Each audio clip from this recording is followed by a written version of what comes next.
Sam, what's going on? What's up? How you guys doing? Doing great, man. So, updating the old Zoom, huh?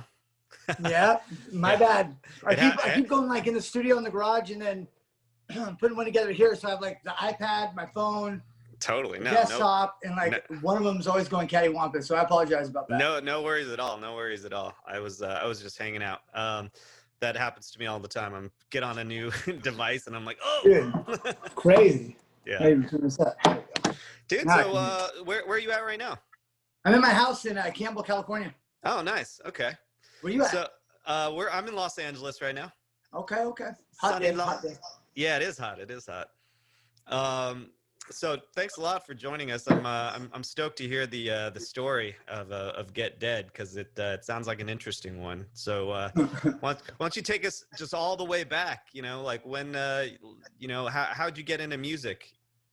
My grandma used to teach piano. So we Yeah. always had a piano in the house. That's how I got into music. And then as far as like my musical tastes that followed me, same way that a lot of people, skateboarding, skate Right. videos, Sure. so that's why I think that it's like I've got the mix of I listen to more like hip hop music than I do punk rock music, but I still listen to them both. I just like the other one more, but it's just from skateboarding and stuff, Yeah. growing up being a derelict.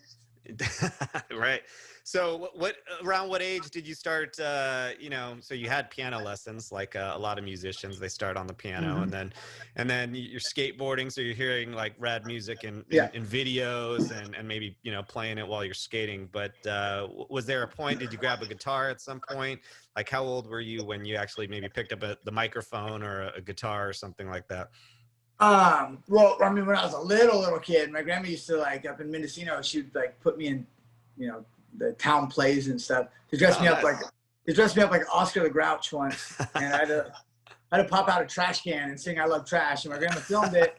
And my grandma still has that video. Nice. That's the one that comes out to embarrass. You know what I mean? Yeah. So, Totally. but when I was really young, but when I got to about I think like 7th grade, 8th grade, I started listening to like grunge music and shit, and Right. that whole phase. And I tried to play the saxophone. But I spit too much when I talk, and I kept fucking the reeds up. Yeah. So my mom's like, "Nah, dude, you know, light out that sax. The thing sounds fucking horrible anyway."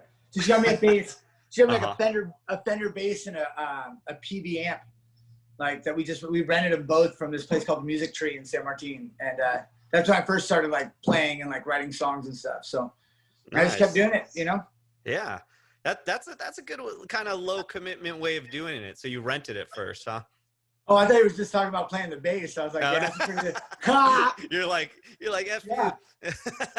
No, I mean all the bass players in the world right now, you motherfucker. Yeah. No, just renting the bass though. Do you remember how much is that? Is that like I remember it was like $84 a month or something. And that was for like the whole combo. It was like a little PV, little combo amp and the bass, Right. And it was like funny thing is that I had a babysitter once. I can't say his name, but he was babysitting me a little while after that, and we were walking downtown, and we passed the Music Tree, and they had 2 doors. The motherfucker pulled a runner on 2 Ibanez basses with me in tow. Oh yeah. You know what I mean? Yeah. So, and then I just remember that story for some reason. That guy just running down the street, being, "Oh, come on!" I'm like, "What? Babysitter's fucking running with basses?" Grab them. Yeah, get him. Fuck it, let's go. Well, so okay, that's cool. So mom got you into the bass then, huh? Yeah. Yep. That's cool. And so what grade was that? You said like a little after 7th grade or something? Yeah, it was like 6, like in between like 6th and 7th grade, probably like that summer or something. And was that because I assume the saxophone like was school band or something? Was the bass more like this? You could practice this on your own, or we're gonna get you a teacher or something like that? Oh no. They after the piano lesson debacle, they didn't do that anymore. They're like, here's just an instrument. Do your own thing. Thing. It's just like we had we had this old house that had like a basement down in like a California basement. It's just like dirt. Like crazy. They don't build them up like the East Coast and shit, Right. We don't need them, yeah. I was like, oh, if I could be, in like 6th grade, I was like, it'd be a cool fort. My mom's like, you clean that fucking thing up, it's yours, Nice. So, a lot of Black Widows and stuff down there. It took me like a year to get it done because I'd be down there for like 5 minutes and be like, ah, fuck this, I gotta go. Right. But yeah, but once I got that done, my mom just stuck me in the like, she didn't like lock me down there, but she was like, yeah, that's your shit down there. Mm-hmm. Go down there, go play your bass, stay out of my hair, stay out of trouble. Nice. And that was that. So was that the spot where, so 7th grade, you're starting to listen to grunge music, you got a bass now. Did you like, so, and maybe you're at that point, you're skating and stuff too already. Yeah. Did a couple other your friends grab like a guitar or something like that? And then so when did you start saying like, hey, let's jam in this fort I got down here? Yeah. Like really quickly.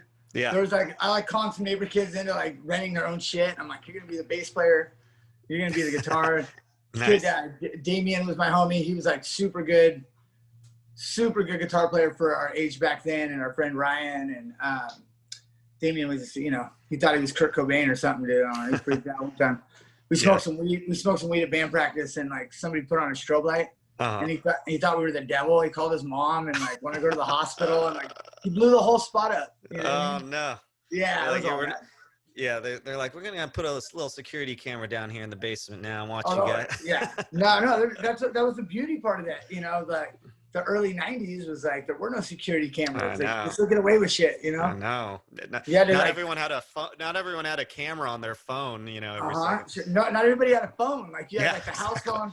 Like the rich fucking kids, they'd have like their own personal line inside the room. Like, oh, I got my own phone number. Yeah. Yeah. You had to go through the parent gauntlet growing up. It'd be like, hi, can I talk to blah blah blah? You know. Yeah, we had this kid Peter. He got busted later on, like when we were in like 9th grade or 10th grade or something for doing just this thing. But he knew how to work phones back then, and he always had a phone in his backpack, and the cord was wrapped up, and the end was split, like spliced out.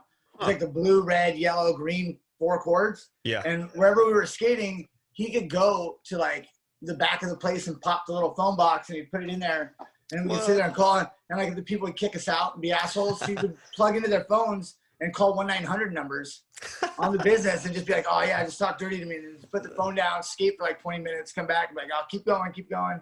That's hilarious. That's pretty epic. That's like a phone hacker. That kid was epic. He's one of those people in your life, you know what I mean? It's just like when you're around that age, they just kind of like show up and then fucking bop, and then just never hear from him again, you know? And then ninja smoke bomb and you never see him again.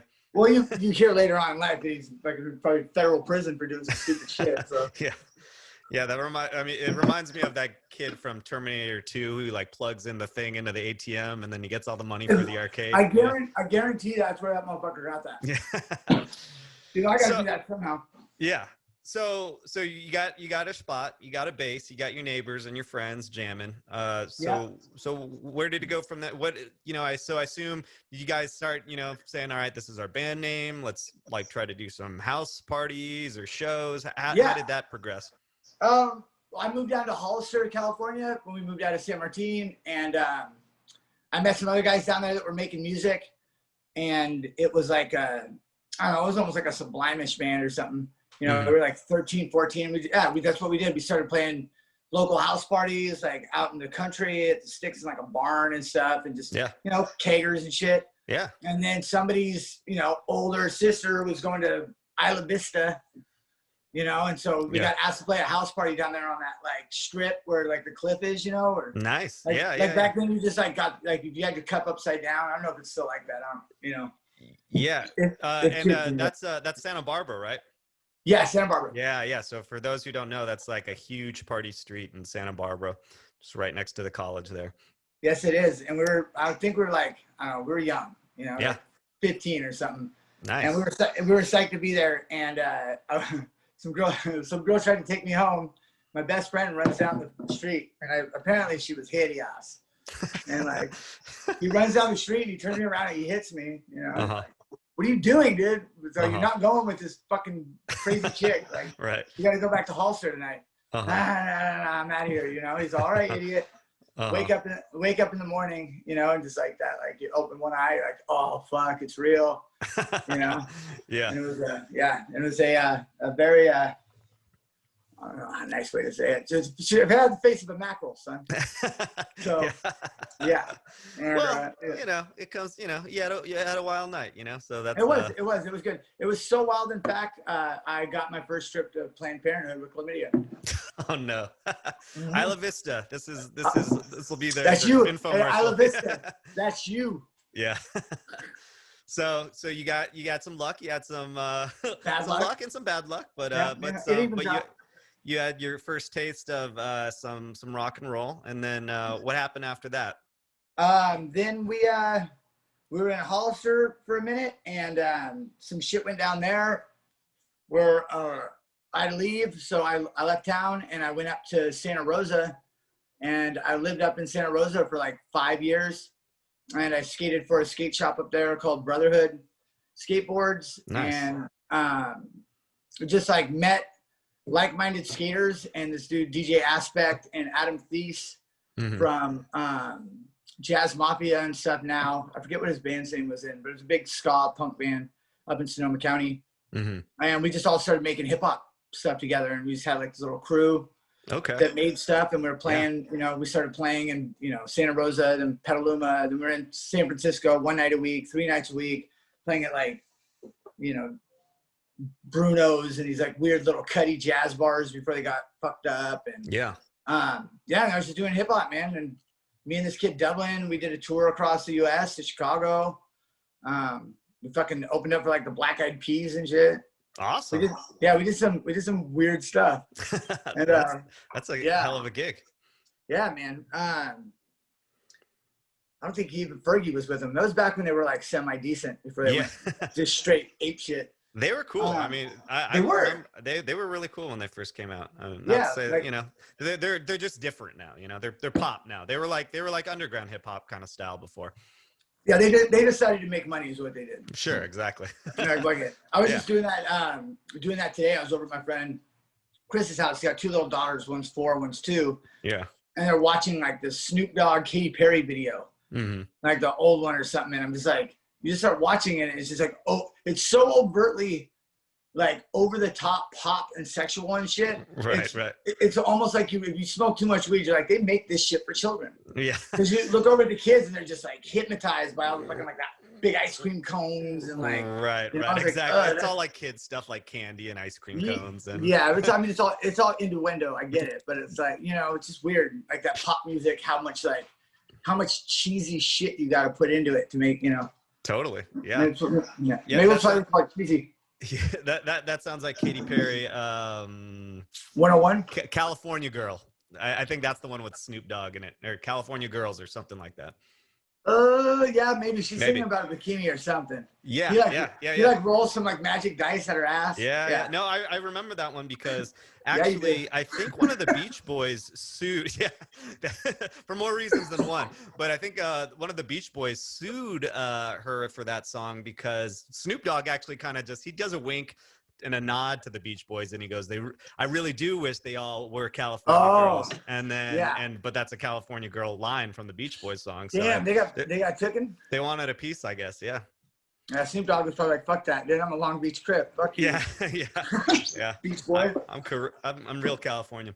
Yeah. So okay, so you were doing hip hop, and then you got some pretty rad gigs opening for Black Eyed Peas. So what happened? What happened after that? I moved to San Francisco, and we were still doing hip hop stuff. I started doing stuff with this kid Edison. I'm actually working with on some side project stuff now. We just reconnected, and we were doing trying to get like a Johnny Cash cover band set together for like this bar party. And when we did it, we were playing, and it was like fun doing like punk rock stuff. Yeah, so it was like my first taste of it. And then our first band practice, Johnny Cash died. Oh, wow. So we aborted. We're like, no. Right. Like, we can't continue this, dude. We're gonna kill someone else. Like, this is horrible. Yeah. So then I moved into a spot called the Camputee with the members from this band called the Angry Amputees. And that was Stacey D's one of her first bands before she was in Bad Cop, and we all lived together. It was me, Eric Gonzalez, the guitar player, Stacey D. Jen was there for a minute, their drummer, and they just had a big jam room in the back of this warehouse, and I had like my little hip hop set up like that. You know what I mean? Like well off in the corner. And then they had all their equipment, and then I just started fucking jamming with them, and then we started Louis and the Regals because Louis Regal was my rap name. Okay. And then we did Louis and the Regals, and then one weekend we played with Splitting Seconds and the Ballistics. Yeah. And that was Mikey, our guitar player now in Get Dead. Splitting Seconds was his band. And Tim and Scotty, the bass player and drummer of Get Dead, were in the Ballistics. So we had Splitting Seconds that, and then me and Moki were in, Louis and the Regals. So happened out the next weekend, all of our bands broke up like in the same weekend. That's fun, huh? Yeah, and we were all just like, we met each other the weekend before. We're like, hey, what are you doing? You want to jam? And we all got together and didn't play an instrument. Just made a mess in Mikey's house. And, and then fucking the rest is here we are. Yeah. So you basically just ended up hanging out that first rehearsal and just kind of. Yeah, we hung out in Mikey's living room. Yeah. And we somehow got the idea to buy pineapples and chop off the tops and then take a serving spoon and hollow it out. And I made like a little pineapple goblet. And we're all kind of buzzed already. And I was like, let's put this gin in there. I was like, you know what this pineapple needs? It needs more pineapple juice. Yeah. So we went to the store and got like those big like cans of Dole pineapple juice, poked holes in them. And then we're just making drinks like that and just get, like gin tossed. There you go. There's nothing more punk rock than a rehearsal that you don't even rehearse. No. You just drink. Yeah, we drank enough that like Moki, our old guitar player, he's big. He's like I don't know if you ever seen Moki, but he's like 6'3", Chinese, Hawaiian built fucking dude. And we're wasted drunk, and I'm like fucking with him. I'm like, He just picked me up by my waist, turned me upside down, and just dropped me on my head. Just pile drived you. Fucking pile drive my ass. And that was my night, I was like, I'm going to sleep, Poking the bear one too many times. Yeah, and then we woke up and somebody agreed upon the stupid ass name of Get Dead in the morning time. That was that. Yeah, I could see that waking up after those extreme pina coladas you're drinking. Yeah, are those pina coladas? I guess no. I'm just thinking pineapple mixed with alcohol. Yeah, maybe. I'm with it. I don't know what's in a pina colada. This glass of pineapple? I think this glass is a pineapple, dude. Oh, it is. Looks like cranberry. It is. I got that track infection still. Yeah, it still hasn't gone away. Isla Vista. I'll never wash you. So I assume eventually you guys got around to jamming a little bit and writing some tunes. How were some of those first sessions? I don't remember. We were wasted. They were good. We came out. We did Josh Garcia was our drummer for a minute, and he was the drummer in Louis and the Regals before Scotty came in, and he worked at Hyde Street Studios in the Tenderloin in San Francisco, which was awesome to work in because they've done some dope records in there. They like Santana's got this big like gold fucking plate that's got like some lore behind it of like when he came in and recorded there, and the fucking 70s, he had a fucking pile of coke on there, and like Digital Underground did like Packet Man there. Nice. Tupac recorded his albums there. You know what I mean? Cool. So Yeah, right outside the studio, Souls of Mischief. Wow.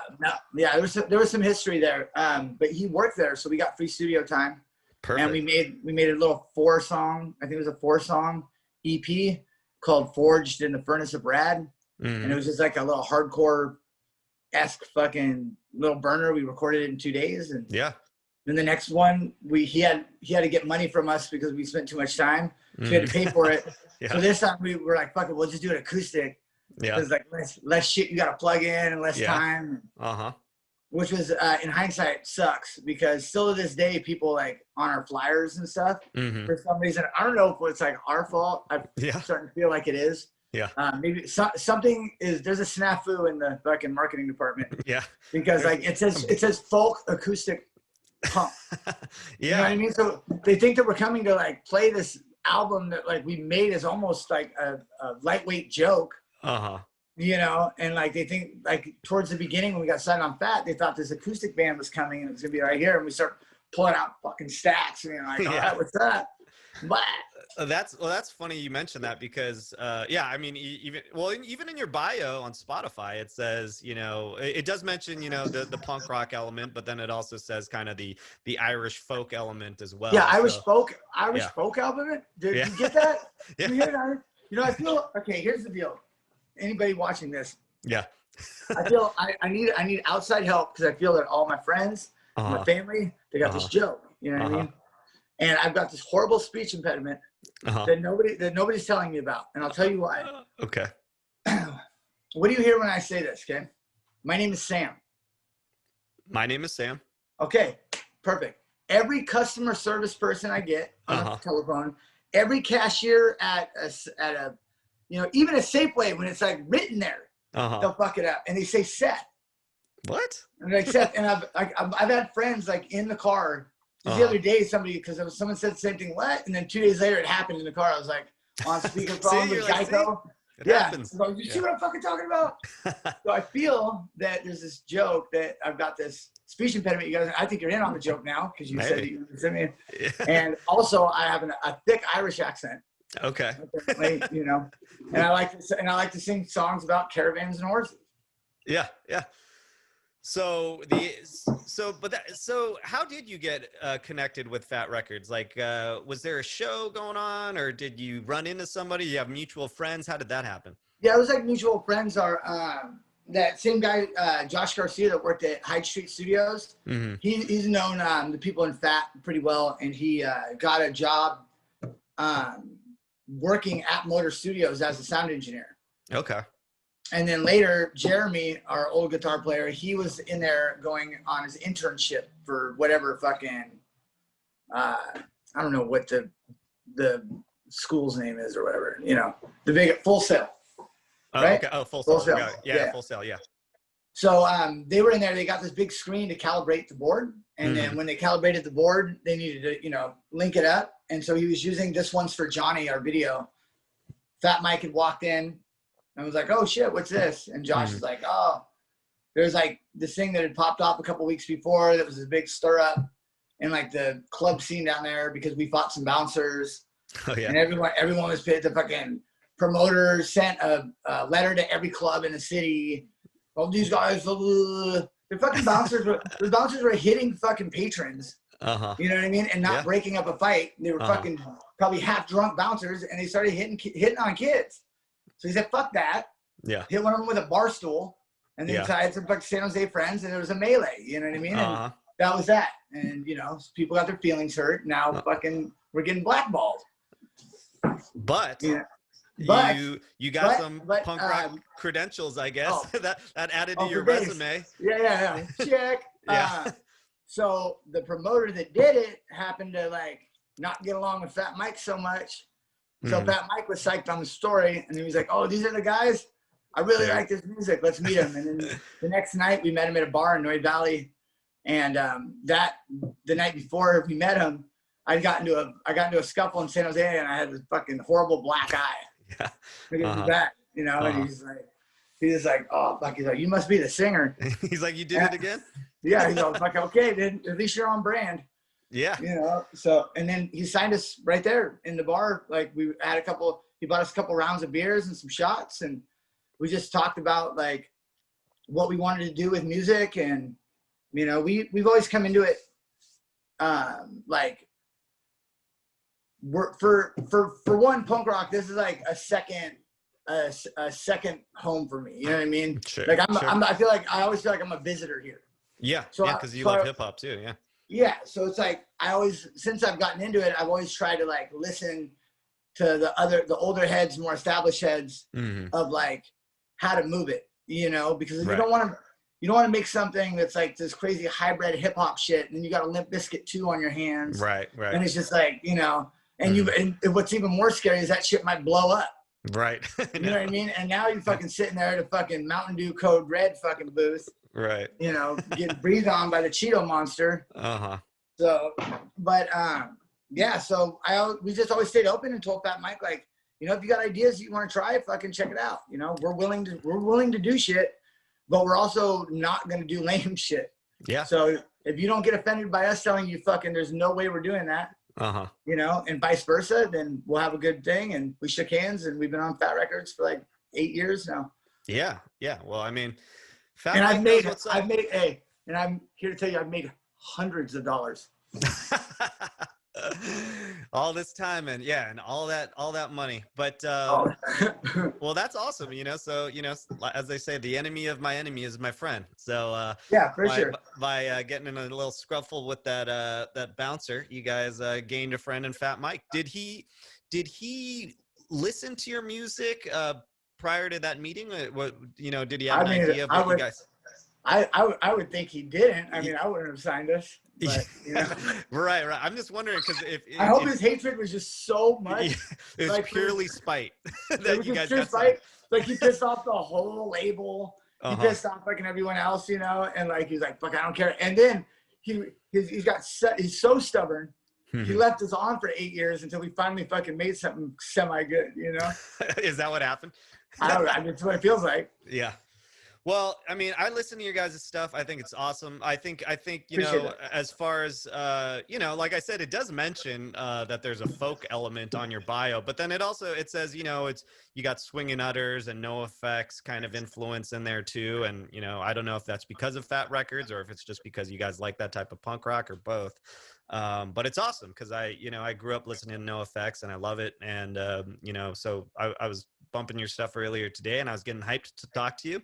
Hell so yeah, man. Good stuff. Fuck yeah. But I do hear a little bit of that, not like folk music, but like more of the, I do hear a little bit in some of your tracks of that kind of like folk punk, you know what I mean? Like, it's like that. Yeah. Like the early Against Me type shit. Exactly. Or like the Irish punk music where it's not really folk. It's just punk rock with an Irish accent or something. Yeah. I mean? See, here we go with the accent. Yeah, shit. I know. Like, I you know. guys got to tell me, fool. But see, you have it in your bio, so that might have pre-trained my mind. That's in a bio. Yeah, it's on your. Let's see. Okay, I got your Spotify bio right here. So it says, who's doing the fucking bios, boys? This is what it says. While their tendency to draw from Irish folk and their stripped down sound were unique in their label, their gritty punk sensibility and party hardy attitudes aptly mirrored Swingin' Utters, No Effects, and the like. So yeah, damn, who did this? That's super wordy. That's super wordy. Yeah, it's pretty good though. I mean, like I said though, so I was conditioned to look for that element in it. Oh, you know? okay, So I see. Yeah, that's a good thing. That's good. That's actually a good angle to come in at. I'm gonna redo that bio. Yeah, and I'm gonna be like, you know, they draw all their inspiration from fans mailing them $100 bills. Yeah, there you go. And it's already in your head. That's what I'm thinking. Yeah, it's like Howard Stern says, you just say something enough time and people will start to believe it. He's like, I just start calling. Stern, you mean fucking Donald Trump? That too, but yeah, Howard Stern said, I'm just gonna start calling myself the king of all media. And that he just kept calling himself that. And then through the 90s, they started calling him that. So, yeah. I just watched that movie on the plane the other day. It's fucking phenomenal. Movie. Private Parts? Private Parts. Yeah, that was a pretty good one. I liked it. Yeah. All right, Sam. Well, it's been, do you guys have any new music coming out this year? Because I know. Yes. Okay. I think, no. Okay. Allegedly. Yeah. You know, we have, I'm working on a couple side projects with some friends. Mm-hmm.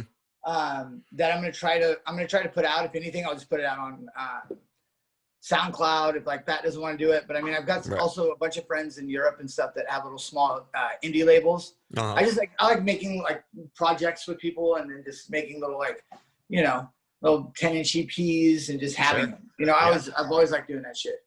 But Get Dead, we were talking about it because a lot of people kind of tripped out and were asking us, we were concerned about dropping an album during COVID because you don't get to, you know, tour the record. And that's when strike when the iron's hot, blah, blah, blah. Right. Then we thought about that. And what we thought was like, well, fuck that. We have a captive audience right now. That's true. Like people, like new music comes out and it just gets, you know, just horfed up because people are working from home. Yeah. You know, like listening, putting your headphones on, especially if you got like, you know, you've been dealing with the kids all day or whatever, you know, your spouse comes home, you get that fucking 25 minutes to yourself. Yeah. Go outside, smoke a joint, put headphones on. Yeah. And I mean, I get stoked on anytime new music comes out. You know, I got like alerts now. I never did that shit in my life. I got alerts on my phone that if like certain artists drop anything, it's all boop, boop, and I'm just like, yep, bye. Yep. So with a blessing with this curse is that when we do get to go tour, it's not going to be the normal thing where, you know, the band comes, they're touring a new record, but yet they only play 3 songs of that new record because no one knows the fucking record. Right. You know, you can't just go out there and smoke the whole album because people want to hear fucking what, you know, they need that nostalgia feeling. They want to fucking hear the song that they know and they like. Yeah. But this time, you know, it's flipped. It's like people are going to have at least, you know, what's it, October, November, December, January, February, March, April. We don't have anything on the books until May, June. You know, so that's 6 months of people listening to the album. And if people are digging it and they like it, that's going to be 6 months of them getting stoked. And then when you fucking release these beasts into the world to go to these shows and these festivals and shit, I mean, yeah, there's going to be a spike in COVID for sure. But like, it's going to be fun as fuck. Yeah. So no, that's awesome. That's an awesome way to look at it. I think you're right with that silver lining. You get the audience has a longer time to get acclimated to the songs and get to know them. And then by the time you're touring again, they know them. Yeah. And the album's only like, I think it's like 36 minutes long. Yeah. So you can listen to it like 10 times in an hour. Yeah, exactly. So we go probably only twice in an hour. I know, man. No, I'm just kidding. But no, like when we go like play clubs and stuff, it's nice because what we're doing is I'm still trying to figure out how to work this thing, but it's MPC-1. So it's like the new version of the MPC. And because if you listen to Dancing with the Curse, there's all these like undertones, like sub basses and little fucking like trippy samples and effects that go off. What we're doing right now is we're getting that hourly practice studios, and we're going in there and we're learning how to do the album front to back, like to a T of like how it should be done with the fucking all the triggers and stuff like that and the intros, so that we only need to play for, I mean, we feel that like, you know, 75 minutes of fucking one band is too much shit. Like when people like headline stuff, and it's just like, oh Jesus Christ, like fucking, you know what I mean? 2 hours of this shit, like fucking going to see Sleep. It's just like 2 hours of one song. So, you know, we like to keep an hour is almost too much too. So it's like we don't like to do it over an hour. We do like the fact that this album is 35 minutes. And if we put, you know, we could do the whole album front to back, and then we could put in like 4 or 5 like old songs, you know, just if fucking people want to hear it, call it out, and then, you know, 45 minutes, 50-minute set, in and out, done and done. I agree. That's perfect. You know, I mean, especially for punk rock, but I agree. Sometimes I'm at a show, it's like once you're past like an hour, 15 minutes or something like that, it's like, dude, I'm ready to get a drink or go to the bathroom, or you know. Well, I mean, it's a hard part. I mean, that's a hard part about fucking being a performer. It's like it's easier to play in front of 5,000 people than it is to play in front of 50 people, because with 50 people, you know what every motherfucker's doing. Yeah. And like right when you see somebody look at their watch or their fucking or their face glows up, you know you lost them. Yeah. And then once that happens, you start seeing fucking, it's like a fucking domino. It's all bop, bop, bop, bop, bop, bop, bop, bop, bop, bop. We lost it. Yeah. You know, so it messes with you. Yeah, it's like people's attention span, especially in this day and age. Like, we kind of want to try to release just digitally 3 new songs every like 2 months. You know, whether they're good or they're bad, we just make them and we do it, and then at the end of a year, you know, we'll have you know 12 songs or whatever we got, and then we can say, okay, were people liking this enough for us to actually press it onto wax and then fucking sling it? Because people just buy wax. I know at least 10 people that don't even have a fucking record player, and they buy fucking records. You know what I mean? They like to have something physical. Yeah. The art, you know.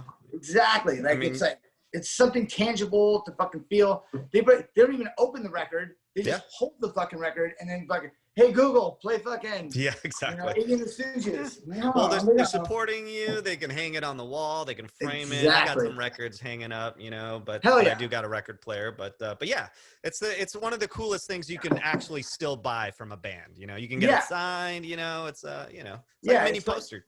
Yeah, it is a mini poster. A mini poster that makes noise. Exactly. Yeah. If you actually have the machinery to work it. Yeah. Mm-hmm.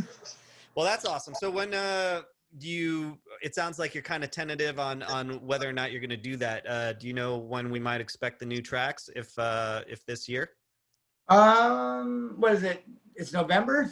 Yeah, it's almost November. It's October, mid-October. It's Saturday, right? Tuesday. What day is it? I know. Yeah, and I think that you know what? Fuck that. It's fucking not even November yet. Yeah. I'm gonna say that I'm gonna put a goal out and try to get one track approved, recorded, and fucking dropped onto like, you know, YouTube or something on New Year's Eve. Okay, hell yeah. You know, whether even if it's my dog just snoring, you know. You should do it New Year's Eve is perfect. At least you get you put out a track in 2020. You know what I mean? The last track. You know there you go. Do and it just like sample all the bad seconds. shit. Yeah. Yeah. So, all right, we got that to look forward to. So, hey, Sam, it was awesome talking to you, man. Super fun. We like to end the the podcast by asking if you had one piece of advice for aspiring artists, what might that be? I mean, you've had a interesting career. You've been doing This is a career? Yeah. Hope so. Damn. Well, you've been a skater, you've been a hip hop artist, you're doing punk rock now under Fat Records. So I'm sure you have some jewels to drop on us. Yeah. I would say that it's more in the long run, it's more beneficial to be an asshole than a liar, you know? Yeah. And you can take that any way you want, but as a personal experience, like when you don't tell people what the fuck you want and like what the fuck you expect in return for whatever the fuck you're doing. Right. And you just kind of like sugarcoat shit because you're worried about this or that. It's way worse in the long run than if you would have just been an asshole about it. Man, it's going to be harsh, and either decision sucks every time, you know what I mean? But personal experience, just go the asshole route. Fucking, burn your fucking bridges, versus just like trying to fucking, put a little stick underneath it to hold it up. Right. Okay, it'll crumble, buddy. Honesty. Better to be disliked for who you are than to have to be somebody else. Bring it back.